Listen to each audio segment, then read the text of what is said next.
E aí ele entra numa outra discussão. Ok, nós já entendemos quais são os aspectos que aproximam, ou seja, a importância de poupar. Nós entendemos os aspectos que fazem as pessoas não se comportar guardando dinheiro. Mas como que eu mudo, né, de um lado para o outro? Como que eu faço com que a pessoa que não está poupando comece a poupar? E aí que ele entra justamente no que eu já expliquei no início do podcast, que é nessa discussão. Será que a meta é específica ou não específica? Qual é a mais importante? E será que é melhor eu focar no como ou no porquê? E aí ele entra nessa discussão. E para isso, para entrar dentro dessa discussão, ele faz 4 experimentos, tá? E o primeiro deles é o que eu vou explicar em mais detalhes, porque facilita a nossa compreensão do resto, se nós entendermos as manipulações que eles fizeram no primeiro experimento. E aí, o objetivo do primeiro experimento é justamente isso, né? Testar as metas específicas ou não específicas e as metas que focam no como ou no porquê. Como que eles fazem essa manipulação? Eles começam a manipular essa questão do como e do porquê de uma forma nesse experimento um pouco diferente e depois nos demais eles alteram esse mecanismo. Aí eu falo como que eles alteraram nos próximos. Mas nesse primeiro momento, eles alteram essa manipulação do porquê e do como com a seguinte pergunta: responda a seguinte pergunta: por que você deve cuidar e manter a sua saúde? Então, olha a pergunta: por que você deve manter a saúde? No outro, como você deve manter a saúde? Então, eles fizeram essa manipulação do porquê e do como justamente para que a pessoa ela fosse inconscientemente induzida a pensar em porquê e induzida a pensar em como. E eles testam se essa manipulação funcionou e funcionou. Então eles fazem essa separação. Um grupo de pessoas está com a cabeça no porquê, outro grupo de pessoas está na cabeça do como.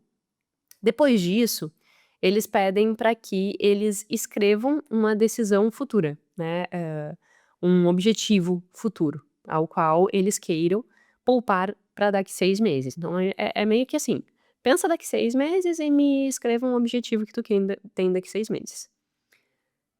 Ah, eu quero uma viagem, eu quero trocar de carro, eu quero comprar um telefone, o que que eu quero daqui 6 meses, tá? E aí para um grupo, eles dizem: estabeleça o valor que tu precisa guardar para isso, e para outro grupo, eles não dizem nada. Ou seja, eu tenho uma manipulação de como e porquê, e depois, dentro de cada um desses grupos, eu tenho uma manipulação da especificidade, em que aquele que disse porquê, que estava no grupo do porquê, ele é separado em 2, um grupo diz o valor, outro grupo não diz o valor, tá? Nós, dentro da pesquisa, dos artigos, né, nós falamos que esse tipo de separação é como se nós estivéssemos fazendo uma matriz 2 por 2. Então nós temos 2 variáveis sendo manipuladas, e aí nós temos 4 grupos, né. Nós temos 2 grupos de porquê, só que com específico e não específico, e 2 grupos de como, um específico e um não específico. Então essa é o desenho do experimento. Olha que interessante o resultado que eles nos trazem disso. Eles percebem o seguinte: aquele grupo que tinha uma percepção de específico em relação à sua meta, e aí eles testam a expectativa de poupança. Nesse experimento eles não medem a poupança em si, eles medem expectativa de poupança. Mas depois eu conto, experimento 3 eles medem a poupança em si. Então eles vão colocar isso, né, específico e expectativa de poupança. Então será que quanto mais específica é a minha meta, maior é a minha expectativa de poupança? E sim e não. Como assim sim e não, Jéssica? Olha só que interessante. Eles colocam uma variável ali no meio, que é o como e o porquê. E aí o que que eles descobrem?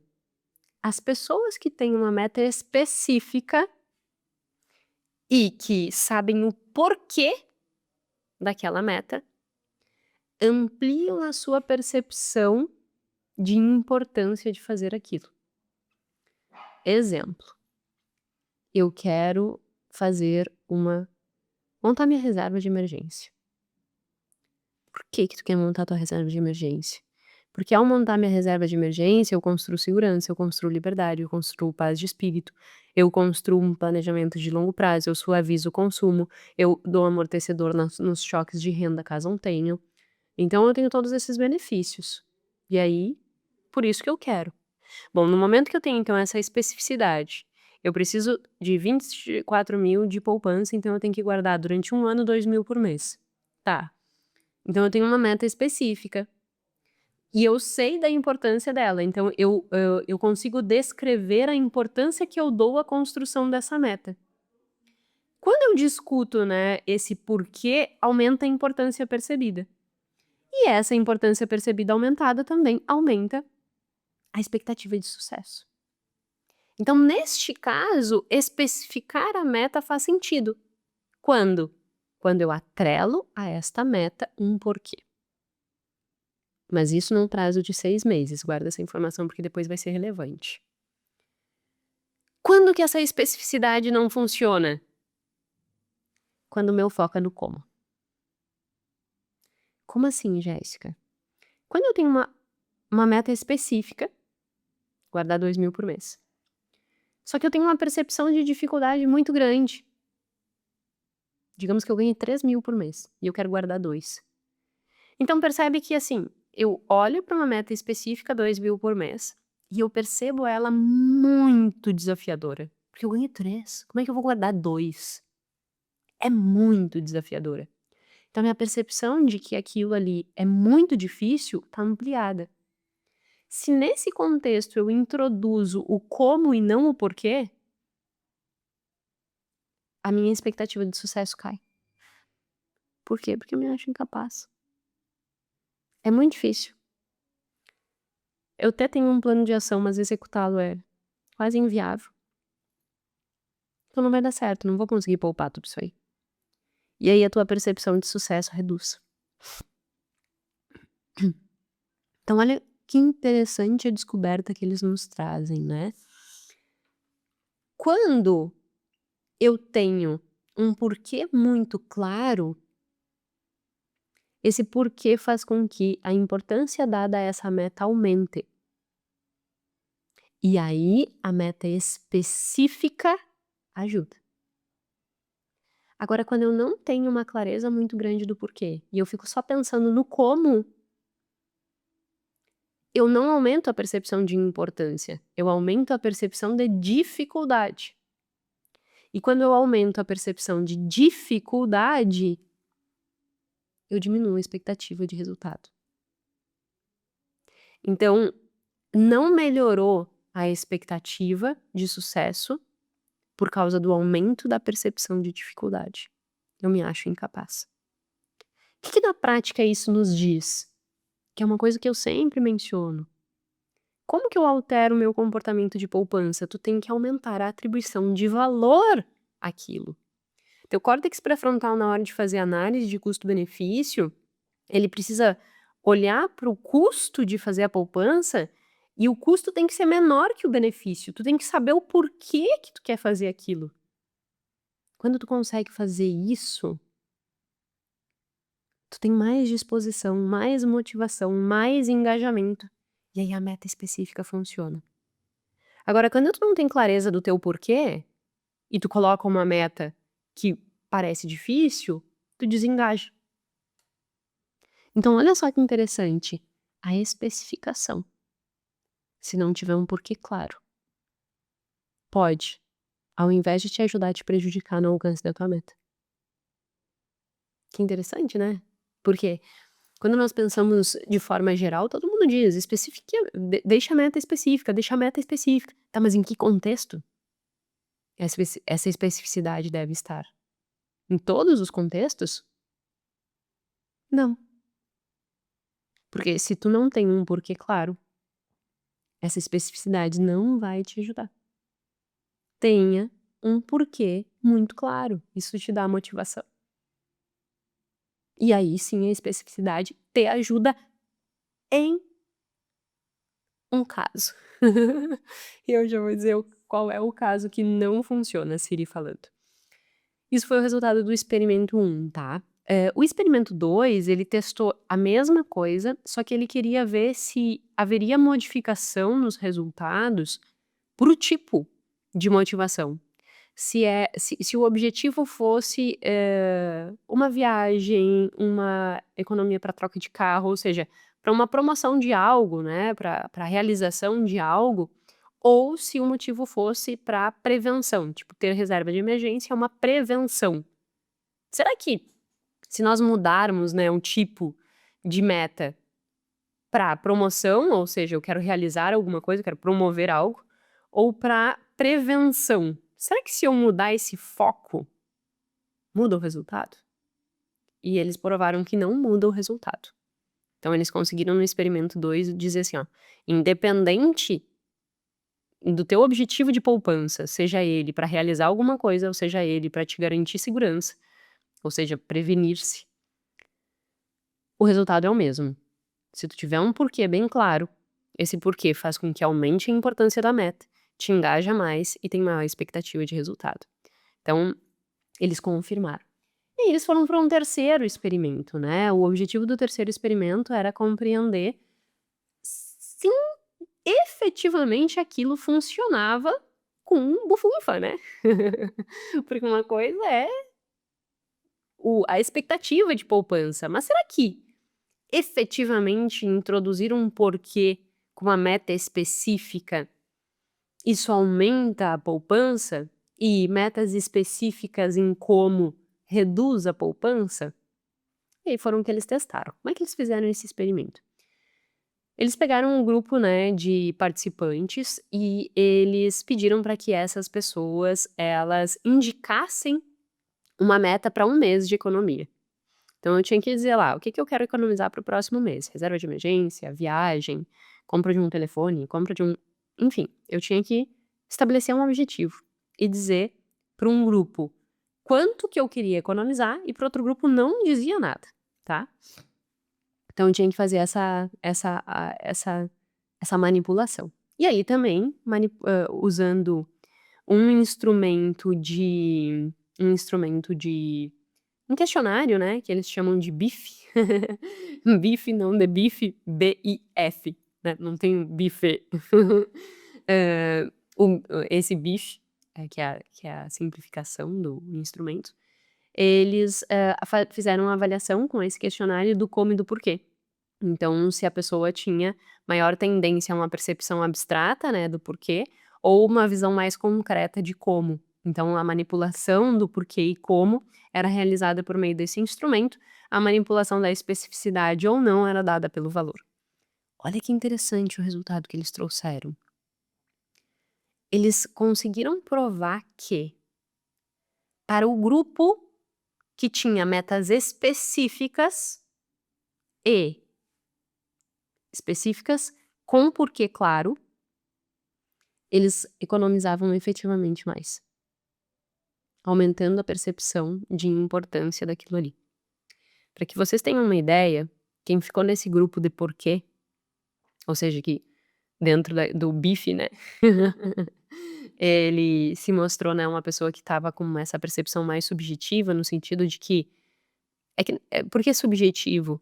Porque quando nós pensamos assim: "Isso me dá segurança", isso é subjetivo, né, não é um como, processual, é mais subjetivo.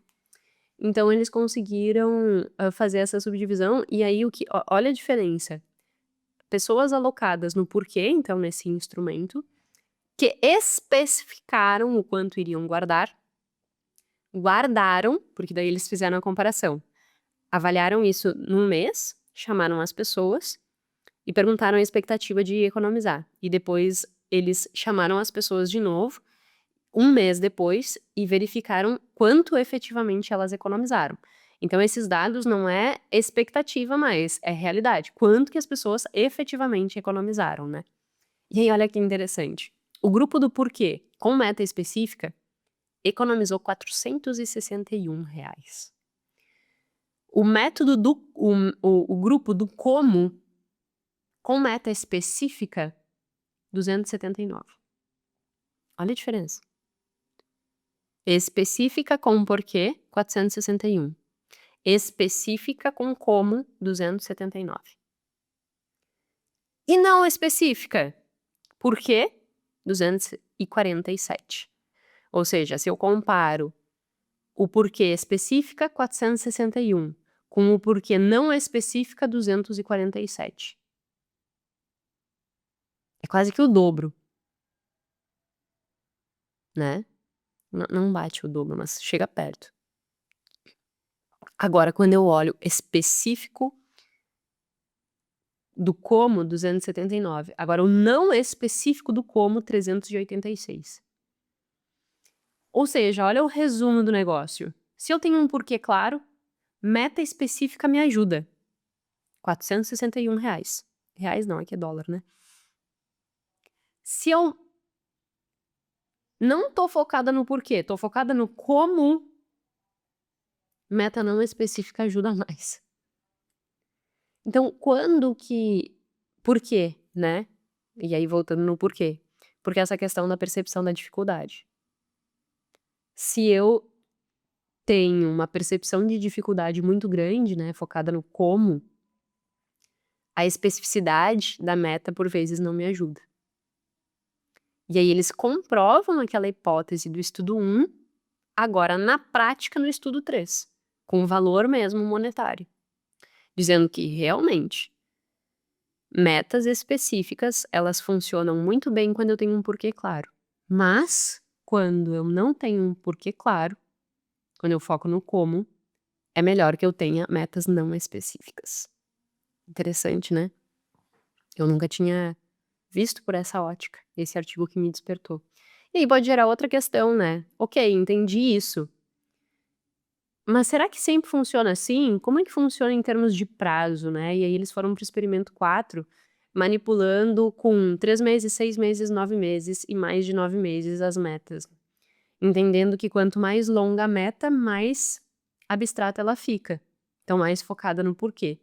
Quanto mais curta ela é, mais focada no como. Porque 1 mês e pouco, né? Então, eu tenho que focar no como. Então, ela tem mais concretude, digamos assim, no curto prazo do que no longo prazo.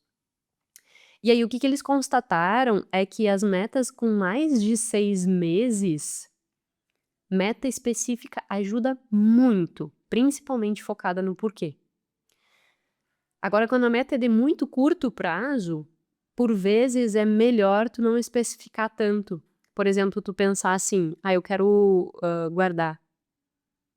Nesses 3 meses eu tenho que guardar a minha reserva de emergência. Quanto que eu vou guardar? O máximo que eu conseguir. O máximo que eu conseguir. E isso mostrou nesse estudo que essa fala, o máximo que eu conseguir, para curto prazo, por vezes ajuda mais do que ter, no curto prazo, uma meta muito específica. Agora, quando eu olho para um espaço de tempo um pouco maior, a meta específica ajuda mais. E se potencializa quando focada no porquê. Em resumo, como que eu tiro a pessoa do erro de comportamento de não guardar e passo para ela para o comportamento de guardar? Construa metas cíclicas, né? Ou seja, não fica focando em 30, 40 anos, então, que é o que nós discutimos no episódio 147. E tem um porquê muito claro, que é isso que esse artigo aqui está nos mostrando. Tem um porquê muito claro. Que esse porquê muito claro vai fazer com que aumente a percepção de importância. E aumentando a percepção de importância vai aumentar a tua motivação e teu engajamento. E isso vai fazer tu economizar mais. Jéssica, é uma fórmula mágica? Claro que não. Se fosse, era só eu fazer esse podcast, todo mundo a partir daqui nunca mais não economizaria. É um trabalho constante, porque para que tu não incorra mais em erros, tu tem que evitar aqueles 5 aspectos que são comportamentos de quem não guarda dinheiro. E aí isso é uma construção, é um treino.